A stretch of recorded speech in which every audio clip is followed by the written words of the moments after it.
ആവണില്ല എന്ന് ഒരു പോയിന്റിൽ നമുക്ക് ആർക്കും നമ്മുടെ മൈൻഡ് അങ്ങനെ തോന്നും അല്ലേ?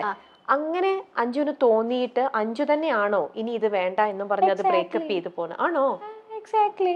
കാരണം നമുക്കിത് ആരെങ്കിലും ഒരാൾ ആ മൂവ് എടുത്തല്ലേ പറ്റത്തുള്ളൂ അതിനകത്ത്. പക്ഷെ അവിടെ നമ്മുടെ നമ്മുടെ ആംഗിളിലും നമ്മുടെ ഇതിലല്ലേ നമ്മൾ തിങ്ക് ചെയ്യണത്. അപ്പൊ ഞാൻ കാൽക്കുലേറ്റ് ചെയ്തതോ അല്ലെങ്കിൽ ഞാൻ തിങ്ക് ചെയ്യണതോ ശരിയാണോ? ഞാൻ ഈ വിചാരിക്കുന്ന പോലെ തന്നെ ആയിരിക്കുമോ ചിലപ്പോൾ ഫാക്ടറി എനിക്ക് തെറ്റിയതായിരിക്കുമോ? അങ്ങനെ ഒരു പ്രാവശ്യം കൂടെ എന്നാ ചാൻസ് കൊടുക്കണം. ഞാൻ ഒരു പക്ഷെ ഞാൻ ആലോചിക്കുന്നതിന്റെ കുഴപ്പമാണോ, ഞാൻ എന്ന് ഇങ്ങനെ മാറാം, എന്റെ തോട്ടിന്റെ കുഴപ്പമായിരിക്കും. അങ്ങനെ പ്രത്യേകിച്ചും ഇങ്ങനെ നമുക്കിപ്പോ ആങ്സൈറ്റി ഉണ്ടല്ലോ അഞ്ജുവിനെ സംബന്ധിച്ച്. അപ്പം ഞാനിങ്ങനെ ടൂ മച്ച് ആങ്ഷ്യസ് ആണ് എല്ലാ കാര്യത്തിലും. അപ്പൊ ഒരു പക്ഷെ എനിക്ക് റോങ് ആവാലോ. അപ്പം ഞാൻ ഈ ട്രാക്ക് മാറ്റി പിടിച്ചാൽ ചിലപ്പോൾ ഇത് സ്മൂത്ത് ആയി പോയാലോ? അങ്ങനെ ചിന്തിച്ചിട്ടുണ്ടോ? ഇതിന്റെ ഒരു വിഷയം ഈ സംഭവത്തിന് എനിക്ക് ഉത്തരം പറയാൻ പറ്റാത്തതിന്റെ ഒരു കാരണം എന്താ വെച്ചാൽ എനിക്ക് ആ റിലേഷൻഷിപ്പ് ബ്രേക്ക് ആയതിന്റെ കാരണം എനിക്ക് പറയാൻ പറ്റത്തില്ല. സോ അത് പറയാത്തോടത്തോളം കാലം ഞാൻ പറയാൻ പറ്റുന്നില്ല, ആൻസർ ചെയ്യാൻ എനിക്ക് പറ്റത്തില്ല. ക്ലിയർ ആയി. ഓക്കെ, സാരില്ല, വിട്ടേക്കും. അപ്പൊ എന്തായാലും ആ ഒരു ഇതിൽ നിന്നും നമുക്ക് നമുക്ക് ഒരുപാട് വർഷത്തെ നമ്മുടെ ആ ഒരു ഇൻവെസ്റ്റ്മെന്റും നമ്മുടെ ഒരു ഇതല്ലേ. പക്ഷെ അതിൽ നിന്ന് അഞ്ജുവിനെ അപ്പൊ ഹെൽപ്പ് ചെയ്തത് അഞ്ജു തന്നെയാണോ? ഈ പറയുന്ന ഒരു ഡോക്ടർ എന്നാണോ? ഇവരെല്ലാരും നമ്മളെ ഹെൽപ്പ് ചെയ്യാൻ നോക്കും. At the end of the day നമ്മൾ തന്നെ നമ്മളെ പൊക്കിക്കൊണ്ട് വന്നേ പറ്റത്തുള്ളൂ. No one can help us എന്താ പറയാ ബെറ്റർ ദാൻ അവർ സെൽഫ്. കാരണം ഇപ്പോ സിമ്പിൾ ആയിട്ട് ഞാനൊരു എക്സാമ്പിൾ പറയാം. നമ്മുടെ ഇപ്പൊ എന്നെ പാട്ട് പഠിപ്പിക്കുന്ന ബേണി ഇഗ്നേഷ്യസിലെ ബേണി സാറാ, ഹിന്ദുസ്ഥാനി പഠിപ്പിക്കാൻ. ബേണി സാറിന് എന്നെ പാട്ട് പഠിപ്പിക്കാനേ പറ്റത്തുള്ളൂ. പുള്ളി ക്ലാസ് എല്ലാ തിങ്കളാഴ്ചയാണ് എൻ്റെ ക്ലാസ്. തിങ്കളാഴ്ച രാവിലെ 10:30 സാർ എന്നെ പഠിപ്പിക്കുന്നു. സാറിനെ കുറെ ചൊട്ടഗായൽ പഠിപ്പിക്കുന്നു, കുറെ രാഗം പഠിപ്പിക്കുന്നു. ഇതെല്ലാം പുള്ളി പഠിപ്പിച്ചു. പക്ഷെ ഞാനത് പഠിക്കണ്ടേ? അത് ഞാൻ വിചാരിച്ചാലേ നടക്കത്തുള്ളൂ. പഠിക്കണോ? സെയിം തിങ് അപ്ലൈസ് വിത്ത് തെറപ്പി. നമ്മൾ വെറുതെ തെറപ്പിക്ക് പോയിരുന്ന അവര് തരുന്ന മരുന്ന് മാത്രം കഴിച്ചിട്ട് അവര് പറയുന്ന കാര്യങ്ങളൊന്നും ചെയ്യുന്നില്ല. നമ്മൾ പിന്നെയും ആ ഒരു ലൂപ്പിൽ തന്നെ കിടന്ന് കറങ്ങിക്കൊണ്ടിരിക്കുവാണ്. നമ്മൾ ബൗണ്ടറി വെക്കുന്നില്ല, അല്ലെങ്കിൽ നമ്മൾ ആ എൻവയോൺമെന്റിൽ തന്നെ നമ്മൾ ഇപ്പോഴും നിൽക്കുവാണെങ്കിൽ ഹൗ കം ഒരു വ്യത്യാസം ഉണ്ടാകും? സോ അത് നമ്മളും കൂടെ വർക്ക് ചെയ്താൽ മാത്രമേ ഉള്ളൂ. ഇപ്പോൾ എല്ലാവരും അതിനുള്ളൊരു പ്രിവിലേജ്ഡ് സിറ്റുവേഷനിലാണോ എന്ന് ചോദിച്ചാൽ അല്ലാത്ത ഇഷ്ടം പോലെ ആൾക്കാരുണ്ട്. ഇപ്പോൾ ഒരു ടോക്സിക് ആയിട്ടുള്ള സിറ്റുവേഷനിൽ നിന്നിട്ട് അതിൽ ഒബ്സസ്ഡ് ആയിട്ട് നിൽക്കുന്ന ആൾക്കാരും ഉണ്ട്. പിന്നെ എനിക്കറിയാവുന്ന എത്രയോ ആൾക്കാരുണ്ട്. ഇപ്പം ഞാൻ ഈ ഒരു കാര്യം ഓപ്പൺ അപ്പ് ചെയ്ത് കഴിഞ്ഞ് കഴിഞ്ഞാൽ പിന്നെ ഞാനിത് ഓപ്പൺ അപ്പ് ചെയ്തതിൻ്റെ തന്നെ കാരണം കുറേ പേര് ഇതിൻ്റെ താഴേക്ക് വന്ന് കമൻ്റൊക്കെ ഇടാറുണ്ടായിരുന്നു ആ സമയത്ത്. ഇവളിത് പറഞ്ഞതുകൊണ്ടല്ലേ ഇങ്ങനെ ന്യൂസും കാര്യങ്ങളൊക്കെ വരാം. ഞാനത് പറഞ്ഞതിൻ്റെ ഒരു മേജർ കാരണം, it's not a crime to divorce. If a relationship is not working, it's okay to go for a divorce, അല്ലെങ്കിൽ ഒരു ബ്രേക്കപ്പ്. ഒരു ടോക്സിക് ഇതിനകത്ത് നിങ്ങൾ നിങ്ങളുടെ ജീവിതം കളയുന്നതിൽ നല്ലത്, അല്ലെങ്കിൽ ശരി നിങ്ങൾക്ക് അങ്ങനെ കണ്ടിന്യൂ ചെയ്ത് പോകാനാണ് താല്പര്യമെങ്കിൽ that's okay, that's up to you. പക്ഷെ ഡിവോഴ്സ് ചെയ്ത ആൾക്കാരെല്ലാം പ്രശ്നക്കാരാണ്, മോശമാണ്. ഇപ്പോൾ സിമ്പിളായിട്ട് വരുവാണെങ്കിൽ ഇപ്പൊ ഈ ഇന്റർവ്യൂ പുറത്ത് വന്നു കഴിഞ്ഞ് കഴിയുമ്പോൾ ഇതിനകത്തൊരു മേജർ സാധനം വരാൻ പോകുന്നത് ഞങ്ങൾ അന്നേ പറഞ്ഞില്ലേ, ഇവളുടെ ഭാഗത്താ പ്രശ്നം. That's okay. അതാ ഞാൻ നേരത്തെ ആദ്യം പറഞ്ഞത്. I reached A point wear okay എന്റെ ഭാഗത്താണ് പ്രശ്നം, ദാറ്റ്സ് ഓക്കെ.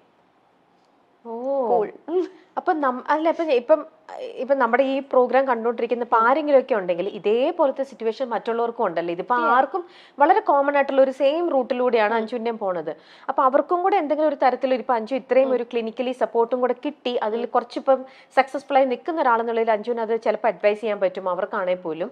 ഇപ്പം ഇങ്ങനെ ഒരു റിപ്പീറ്റഡ്ലി ഇപ്പം നമ്മൾ തമ്മിലുള്ള ഇതിലാണെങ്കിൽ പോലും ഓക്കെ നിന്റെ ഭാഗത്താണ് മിസ്റ്റേക്ക് എന്നോ അല്ലെങ്കിൽ എന്റെ ഭാഗത്ത് നിന്ന് ചിലപ്പോൾ ചിലർ വളരെ കറക്റ്റ് ആയിട്ട് അവർ പ്ലേ ചെയ്യും. അതായത് നമ്മൾ എത്ര നിന്നാലും അവരും ചിലപ്പോൾ നമ്മളെയും കൊണ്ട് പറയിപ്പിക്കാൻ നോക്കും, അല്ലെങ്കിൽ നമ്മളെയും കൊണ്ട് അവർ എക്സിറ്റ് അടിപ്പിക്കാൻ നോക്കും.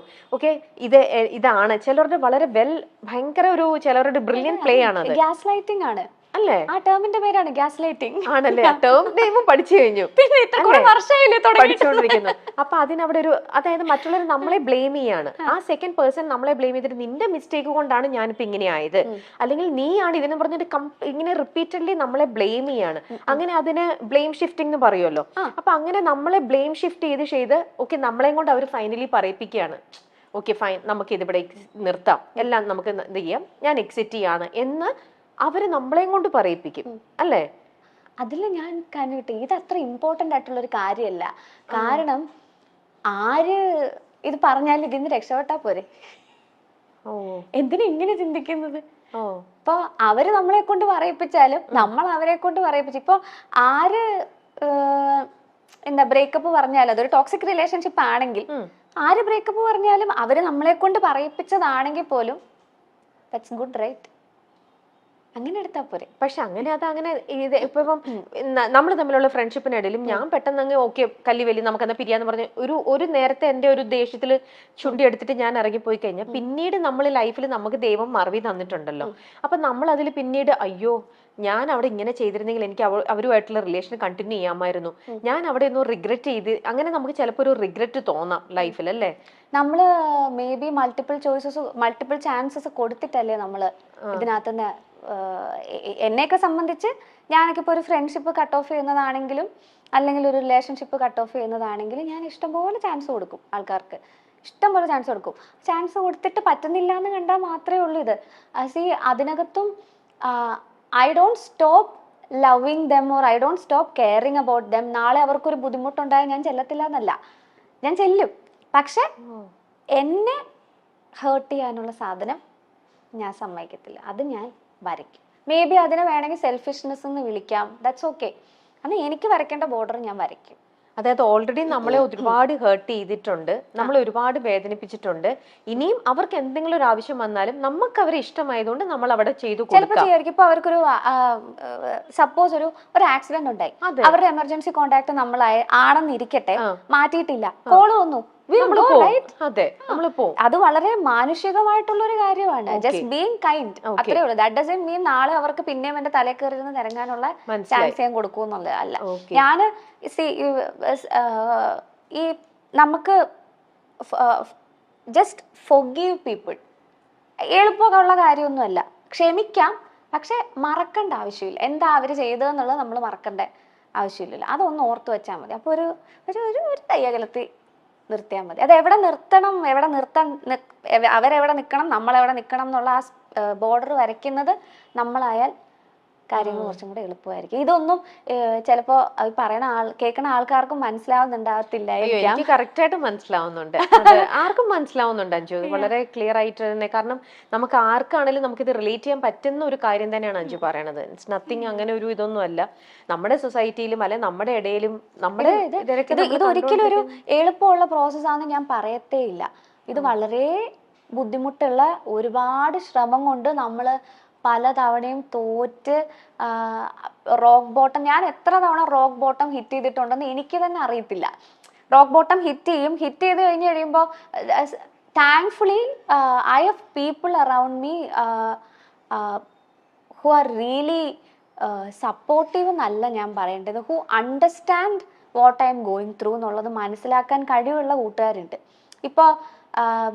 ഇപ്പൊ ഞാൻ ഇന്ന് ഇവിടെ വന്ന് ചിരിച്ചിരിക്കുവാണെങ്കിൽ മേ ബി ചിലപ്പം ചേച്ചിക്ക് മനസ്സിലാവുന്നുണ്ടാവില്ല, അല്ലെങ്കിൽ ഞാനൊരു സ്റ്റേജിൽ പെർഫോം ചെയ്യുമ്പോൾ ഒരു ഓഡിയൻസിന് മനസ്സിലാവുന്നുണ്ടാവില്ല I was going through a depression phase എന്നുള്ളത് മനസ്സിലാവുന്നുണ്ടാവത്തില്ല. പക്ഷെ ക്ലിയർലി നമ്മൾ ചിരിച്ച മുഖം കൊണ്ട് നിന്നാലും മനസ്സിലാക്കുന്ന കൂട്ടുകാരുണ്ട്. തീർച്ചയായിട്ടും.